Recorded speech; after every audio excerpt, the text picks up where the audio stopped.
Hello. So I wanted to do a class on. I wanted to do it on the self Hogtie, which, if you've been following the course, is kind of like the conglomeration of. It's like it kind of contains everything that we've been like learning. It's very minimalist. It's almost like a magic trick how simple the self Hogtie really is in the way I do it. But just combining some of the things that we've kind of like worked on and mastered already. I'd say there's like three pillars of the self Hogtie as I do it that you really just once you understand those three things, that's about it. It's actually super simple, but I realize we really can't even talk about that until we even like talk about like the bigger concept of what we're even doing in self bondage, because what we're doing is like serious and like there's different flavors of it. If you have somebody there with you, it's different. If you are alone, it is different. People do this stuff in a lot of different ways, and let's see, how do I make myself bigger? There we go. Yeah, anyway. So most people gravitate to self bondage because they don't have anybody to tie them up or do any bondage with, right? Geographical isolation, your bad relationships, or whatever it is that's stopping you from having partner bondage, or some people just are drawn to this activity as a solo activity. It's not even a thing that they're drawn to because they're feel like they need something or they're missing something. But I think it tend to be a very dangerous place in the sense that it can be an emotional place. A lot of people can be drawn to self bondage for emotional reasons, and that's not always the best mind state when you're doing something that's almost akin to like stunt work in some ways. If you're doing it, if depending on how deep you're going, and you'll see me and hear me use that metaphor quite a bit. Because true self bondage is a lot like, and I'm talking about self suspension as well. Is kind of like deep sea diving with like an air tank, or maybe it's kind of like where you practice holding your breath and doing that like real intense stuff. And it's like at first it's very very difficult, and then as you do it enough and enough, you are like, okay, well, I'll stay down. I can take like 10 more seconds, and then 10 becomes like 15, and then you just your body gets used to it, your mind gets used to it. And self bondage is more of a mind game than anything else, because you're going to be battling your own claustrophobia. You could be alone. There is potential for you to spiral out, depending on who you are and which mindset's like. If you ask people like self-tires, if they've ever had anxiety in their own rope or come close to a panic attack, and you get a variety of answers. Yeah, so I would say it's a lot like deep sea diving. And one of the major things is like, just because you can doesn't mean you should. And it doesn't mean you can't ever, but like maybe not right now. And especially with rope, because that's the primary form of self bondage I'm going to focus on, especially today. I do have one other form that I use that I think is worth talking about, and it can be combined with rope. But yeah, so when you're doing rope, and you're doing suspension and stuff like that, yeah, you can stay up for another minute, but should you? What is the goal? What are you really trying to achieve? And a lot of the times I will opt out of something before I'm ready to come out, whether my mind is ready to come out or my body. And I think that is a good exercise, a good way to flex your boundaries without stressing them. I think you can do a healthy flex of your boundaries before you get to a point where you're like, okay, I almost got in a bad situation the other day and I'll never do that again. Don't get to that point. Well, I'll get to that point doing self bondage where you do something, or you're coming out of something and you make a choice and you're like, I will never do that again.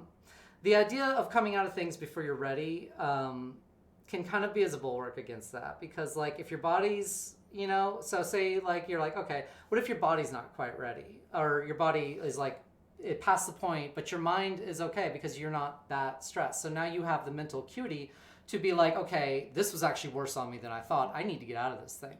And so now you're more likely to be measured in your untying or your disengagement process, which typically when you're disengaging from self-bondage, especially rope, you want to follow the exact path you came in. Because once you start to deviate on the way out, that's when things can get in trouble. And I will say again and again, the most dangerous process of self-bondage is the untying process.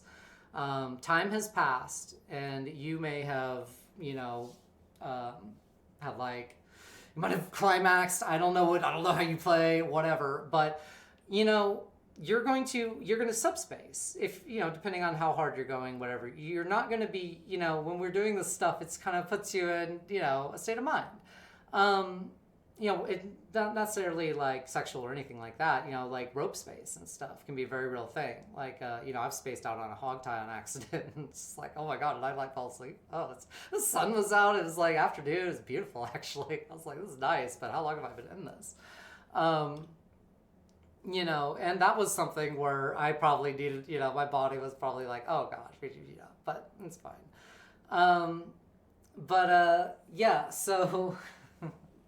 So many stories, but the untying process is the most dangerous, and especially in rope. The only time I've really ever messed up coming down from a suspension was when I deviated from the same road So I was lowering the 3 different ones, and I think I lowered like the Fudo instead of the chest harness, and part of the reason I did that, I was emotional, and I went to that tie as an emotional regulator, as a lot of people can do for self-bondage.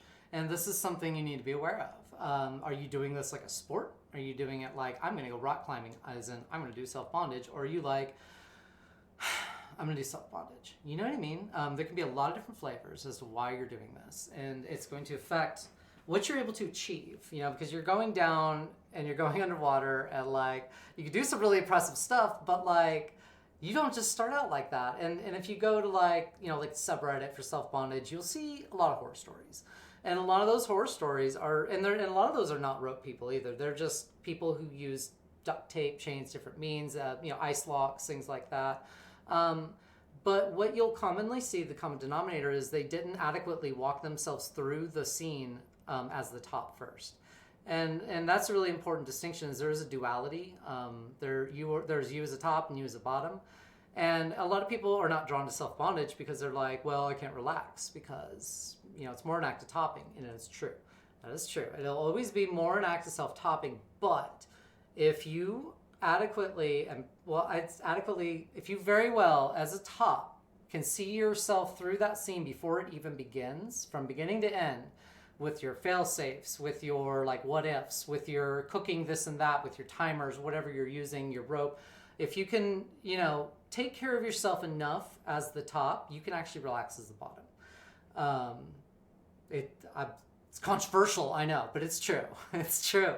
And there's a lot of different ways of again, engaging in self-bondage. And but you have to have a meticulous mind to think about what could go wrong, especially if you're using gags, which I typically don't do anymore unless they're like open mouth, but like, I still don't, just because if I did have to like use the phone to call for help or something, I'll use voice command or something like, but gags are important for a lot of people, but yeah. So one thing about self-bondage, before I get into the ropes so much, I wanted to show my time lock. It's a magnetic time lock. So it's from Self-Bondage Shop, but the way this thing works is it's hooked up to a little like self-timer that creates like a IP address. And so when you turn on the little external battery, it brings up the site, or your site or whatever, or whatever. I don't know. It's probably super easy. I don't know anything about tech stuff. And I set it for like an hour. So it's set for like an hour, and then this part connects into the metal part, and then it's locked. Now this is something that like if I had a cuff set on, I would set that timer for whatever amount of time, hit, engage.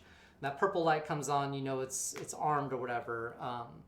And then I would attach like a lock or whatever and like snap it with one hand, and then like you're in or however. And I've done this with like self Hogtie with cuff set. If you just want like a really quick 10-minute self bondage session, it's like I'll put a cuff set on and then, do the hands together, do the feet, and then just snap that together, and you got 15 minutes right there. So there's a very simple solution. But before I would even mess with this thing in the way that I want to mess with it, I had to know all the fail-safes. Like, this thing's putting to, it's like this. So when this thing's active, it's like making like the IP address, and whenever you put in the like time, it rewrites the code of the thing. So, and I've tested it. If you pull the internet out, it's still going to release when the time is up. But that still wasn't enough for me. I was still like, I don't even know. And then I have like my boyfriend who will sit there, and he has access to timer, and he can actually stop it, like if we're on a video date or something. But like still like not good enough for me.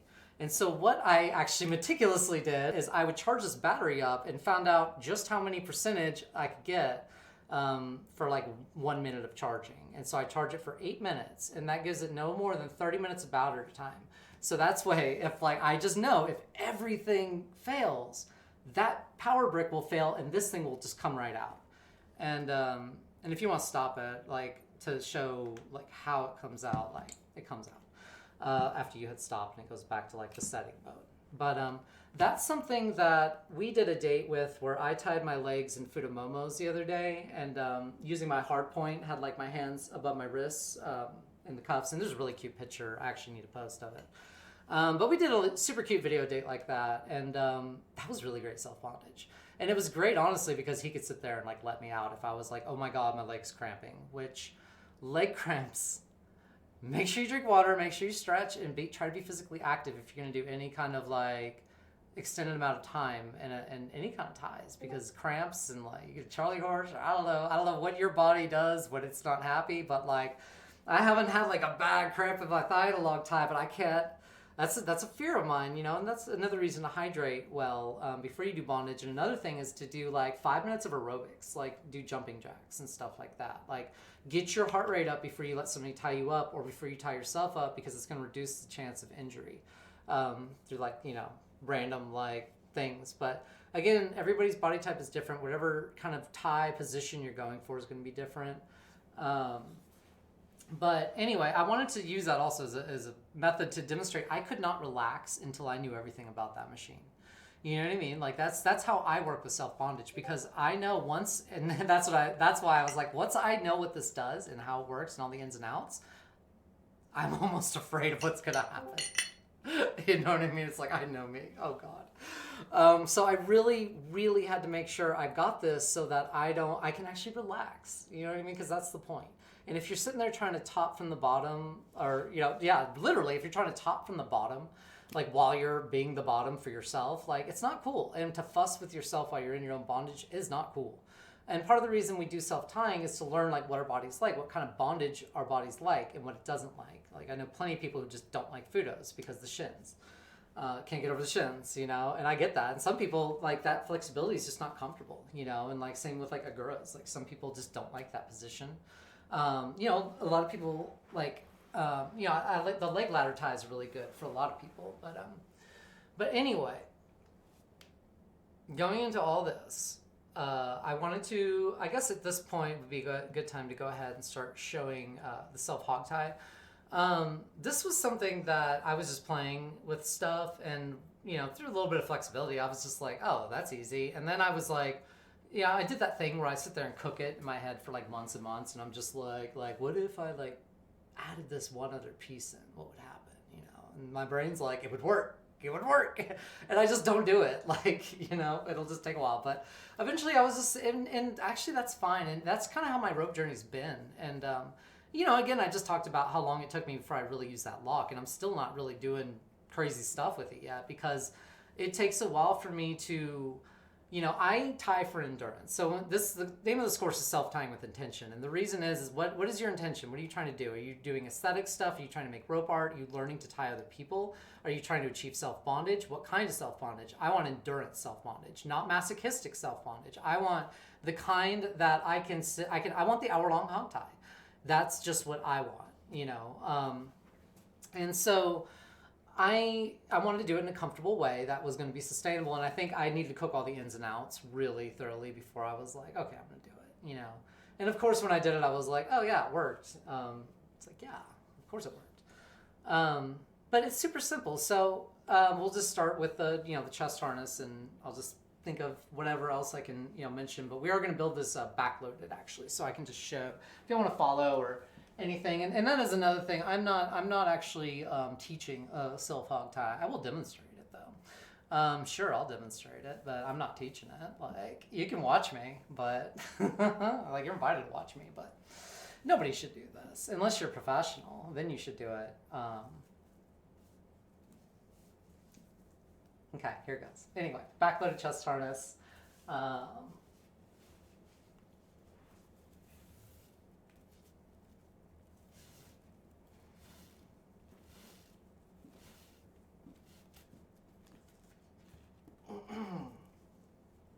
So as you're tying, you're thinking about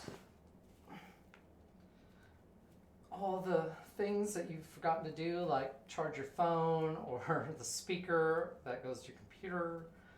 You realize you left something somewhere that needs to get checked on. If you're anything like me. Okay, so which way was I going? Okay, full disclosure, I haven't been tying much lately, and also I haven't done self-Hogtie in like months, but it's gonna be great, I promise you.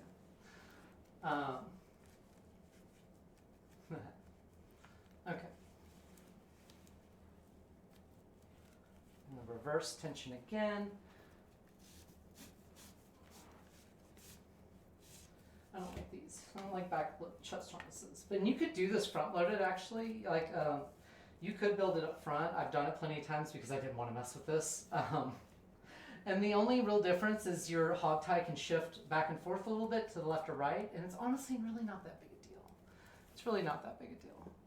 But I wanted to show the more structured one because I told myself I would. We made a deal. Okay. Shoulder straps and then rope extension. Oh, look at that. Look at your girl. Oh my god. Y'all. Sorry. That's amazing though. I can't believe that. That's actually wrong. I actually want to go over. This is a bad shirt to tie over too. Catches a lot. Rope extension. God, that's going to be a lot of rope. Let me get a super shorty. Hold on.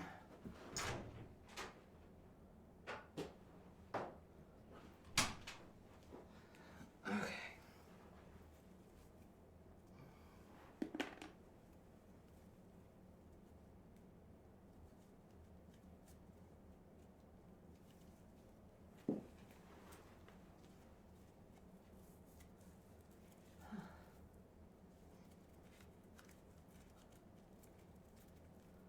Okay, wait, which way am I going here? It's been a while. There.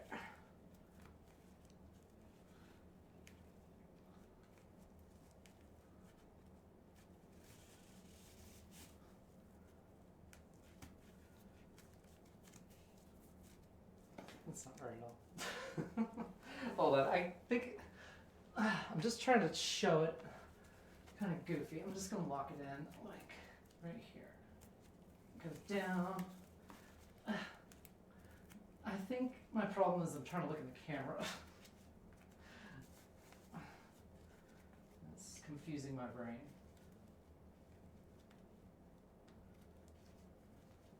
There. Oh, yeah, I pretty much anytime I'm working in back, I don't use mirrors and anything like that. I just use my fingers to see. And so the second I start like doing that, everything gets messed up. This is still kind of goofy, but it's going to serve the purpose fine.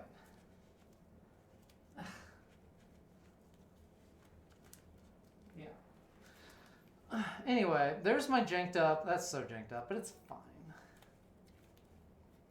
Is it? Yeah, whatever. Real professional. Anyway, yeah, it's really not that. You don't have to be that picky anyway. So, do legs. That's a long one. I prefer to do a series of double columns.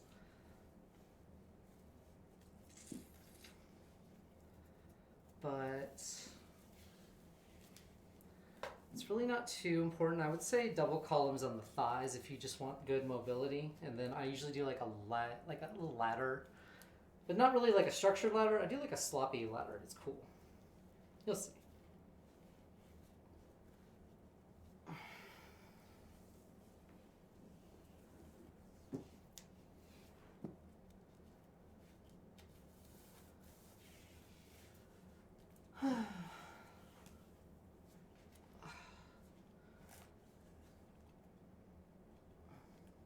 This is a great look for me.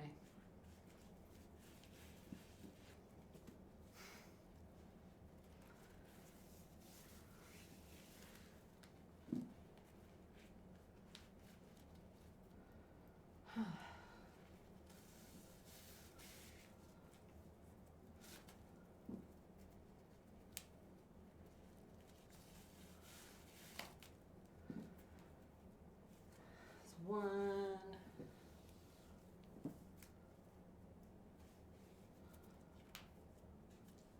That's two. That's probably all I'll do right there. I think the most I've ever done on one of these was 6. Like 6 double columns. It's great. It's truly great. And that's one thing about what I love about self hog ties. You can get exactly what you want. You can do futomomos, which is if you like mobility more, you do these with futomomos, and it's probably a little bit easier too. But I am more of the traditionalist when it comes to these things. Okay. A leg ladder.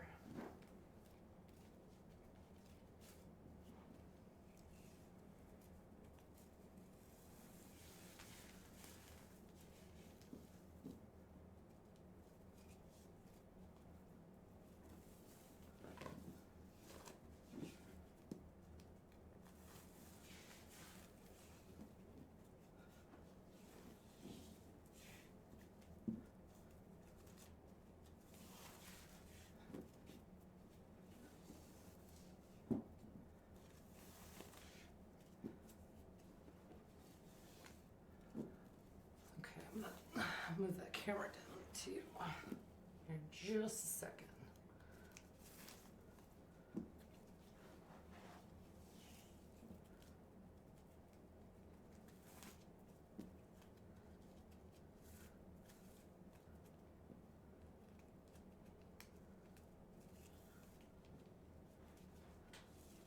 So I do the ankles independent from the hog tie. If you want to build the hog tie into the ankles, I don't recommend it, but you could. I wouldn't. I don't know. It's just, it can be a pain to have to undo one to get to the other, is the main thing. That's the main thing. Let me show this better. Okay, so there's my sloppy little leg ladder. There's my double columns, just for feeling the compression from my chest harness. The next part, there's only 2 more steps to this thing, and it is the hog tie itself and then the hands.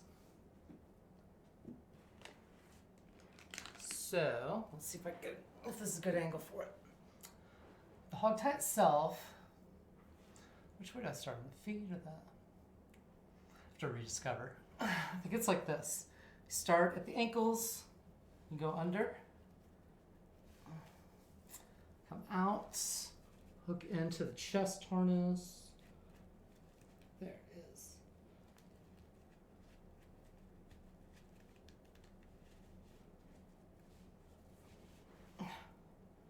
Go back and find, and then go through your bite.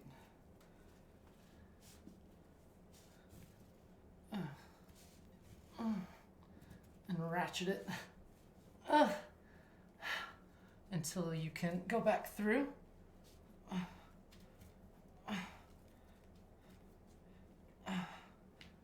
Whew. And if you're able to push through your ankles, that's great. I may not. Sometimes I just don't even care. What I'll do is I'll just kind of wrap it. It's not even really putting like pressure really. It's just kind of like keeping it done, and you can tuck it. But Honestly, what I probably should have done was started it the other way. We can ratchet it the other way because there's a lot of different ways to do the actual Hogtie. But that's, I mean, that's essentially it, you know. And then after that, you're just adding one more piece in.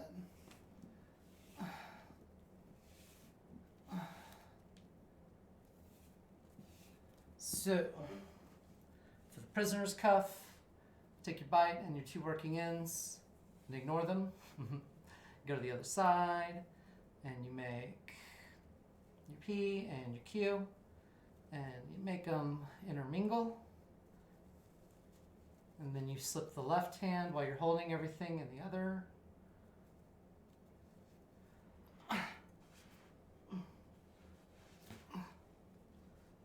Oh God. Where is it? Here. Like that, and then you take, and then you close your prisoner's cuff. Like so. And I don't mean you, because I'm not actually teaching you to do this. I mean the hyperbolic you, hypothetical, whatever. The superlative you. We're all you in some way. Hegel would agree. Anyway, ta-da! Self-Hogtie. That is it. And so now at this point, you're having a great time. At this point, you're remembering why you started doing this in the first place. You're like, oh yeah, this is awesome. So you can, with the good prisoner's cuff, you can struggle, you can whatever. You're kind of trapped by your pin by the Hogtie. And then when you're ready, okay, lecture time. Because this is what I'm talking about. You're gonna get sweaty. You're gonna get physically exhausted. You're gonna be spaced. You're gonna be like, oh my God, I did it. And it also took me like 20 minutes or however long. And that's the other thing about self-bondage with rope is like, you gotta be fast. And that's why I try to tie fast, is because I really like to enjoy it. And then really only the way you can enjoy it is if you get in quick and then you got enough time to do whatever activity you may be into. I don't know. I'm not here to judge you. I'm not. But this is great, and don't judge me, because I love this. And the thing is, when you're ready to come out, you have to unlock your prisoner's cuff. And so make sure you don't lock it some funky way, because there's only 2 ways to lock it, and then there's a bunch of junk ways when you got your hands behind your back. So don't use one of the junk ways because you're tired and sweaty and you're like, I just want my hands done. Because it will happen sometimes. And then when you come to untie, which is the most dangerous process, you're going to mess up. Not you, but the hypothetical you. You in another dimension. Anyway, so now this is the only place I've ever fucked up on a floor tie where I was like, uh-oh. It was this right here. Because the thing is, I, in my junk brain, forgot, there's a lot of junk going on here. I forgot which side I started a Hogtie on. And had done activities and I was exhausted. There was bright lights going on. There's probably photographs involved. I think I was making video. Like, actually the last demo I did on this, like 2 years ago. But I actually panicked when I was coming out because I forgot which side it was on and I was trying to pick at the wrong side. And I was like, I need out.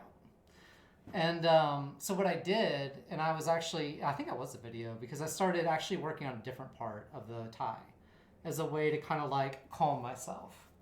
Now this is super easy to remember because it's kind of dumb. And honestly, if you need something kind of dumb to help you, that's kind of smart. You know what I mean? There. So at least you got that out. And if you can get that out, you can probably collect yourself enough to be like, okay, I'm not like stressing, you know what I mean? But even, there it goes. Yeah. And then by then, you probably have enough to either cut this off or take it off yourself. This is probably going to be the most like uncoolest part of like kneading outer rope or something like that, is that compression, because it's going to make you feel like you just want to like, oh my God, I need it off me, you know? So that's why, yeah, like, I don't know. And then another thing, I didn't even mention, like, always tie with scissors. Like, mine are over there. I'm just kidding, they are. But like, yeah, like always tie with your scissors, and If you're using ice locks, always keep like a blow dryer around or something in case. I don't know. See, those scare me. Ice locks, like I don't want to like. I don't know. I'm like using time locks and I'm like afraid of nature, but I just feel like I have less control with the ice lock. But essentially, that is a self hog tie. You can do it with Fudos, you can do it, but the principle is ankles to chest harness, and then you pin the hands. Like you actually don't have to do anything but the ankles and the chest harness. I've never done it, but like you could do it and post a picture and tag me.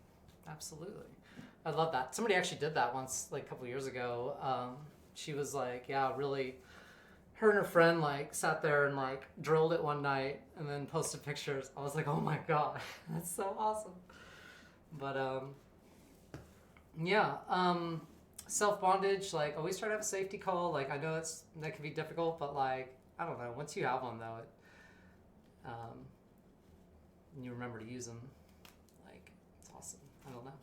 Pretty much had all the serious stuff I had to say about the subject. If anybody has any questions or additions or horror stories or questions about horror stories, do I have anything to say about self-suspension? I do my hands to self-suspension all the time, but I do it, to where you can like pull, but it's all prisoner's cuff.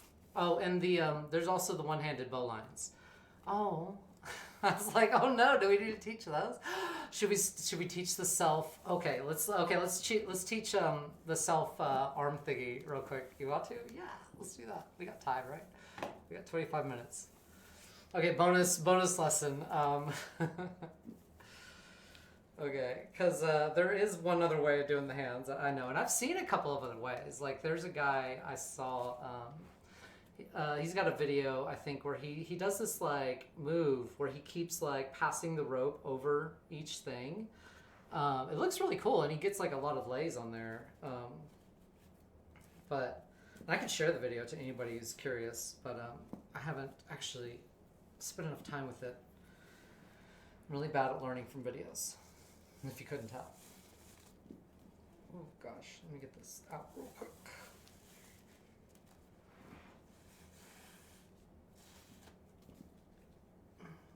So, if you are familiar with Somerville bowline, and you haven't mastered it, I believe the true test is to do it one-handed.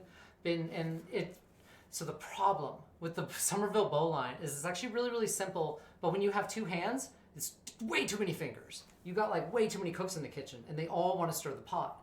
You know what I mean? So when you use them one hand, you only got two cooks, just two, and they're gonna work together. And I'm gonna show you how. So,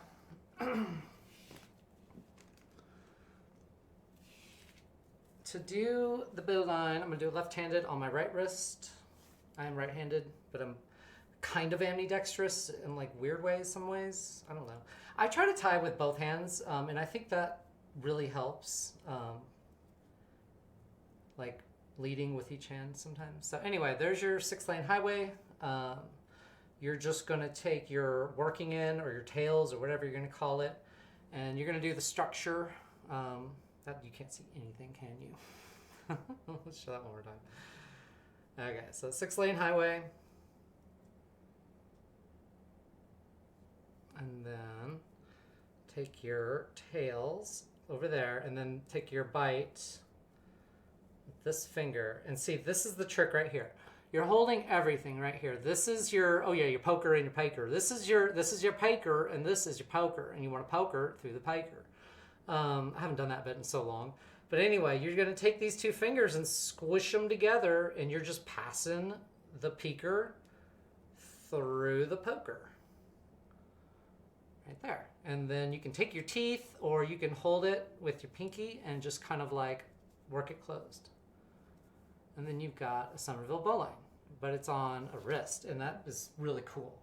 And I used the wrong length of rope. That's not cool. I used the super shorty. Oh my God. We need a shorty, just a regular shorty for this. Well, I get to show it one more time, and I'll show you how quickly I can hopefully do it. That was terrible. Okay, so you make your 6-lane highway, and you make your piker, and your poker, and then I can't see anything. And see how sloppy this is? All you got to do though is get that. You see it right there? It's paking. I'm just kidding. It's poking. It's poking through the peaker. So let's pull it on through. No more poking for you, buddy. And then we can use your teeth to close it up if you're feral. And then you've got one-handed bowline. And then we have to do one on the other wrist.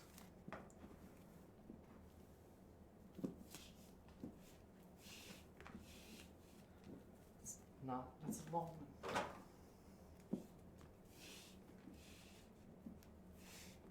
Okay. Try one more time. 1, 2. Don't do it too tight. It's too tight. There we go. 6-lane highway.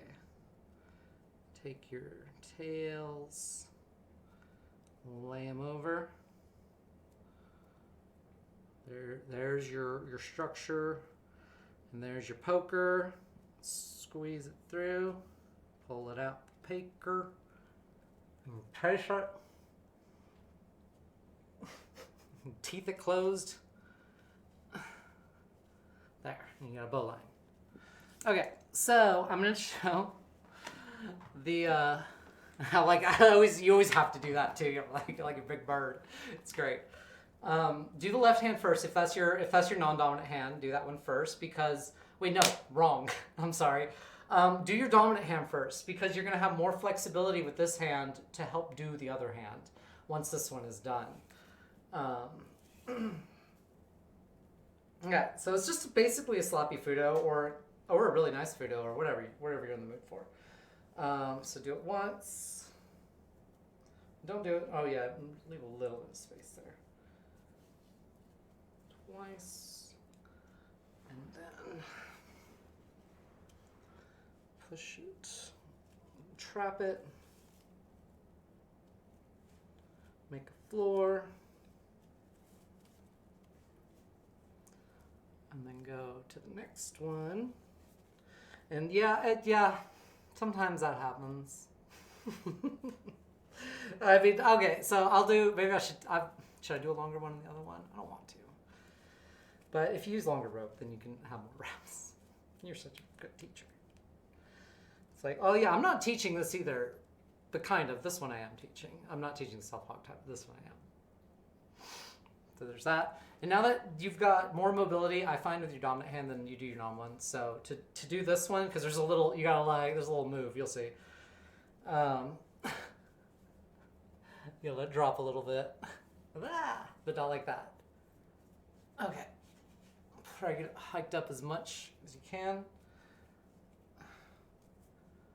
And then once, and this is where sometimes you gotta that's the little trickiest part right there. You gotta throw it sometimes. And then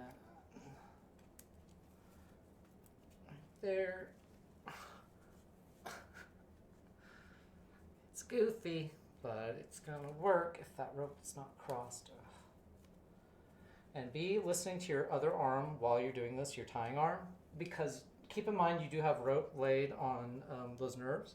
And if you're sitting here struggling to pull this move off with your other arm, you may not realize you're like, oh fuck, I'm biting on my other arm. Just keep in mind, just body awareness, self-tying body awareness. So, that's the move. Self-bondage. So that should be the album for self-bondage. It's like, yeah, self-bondage. That's it.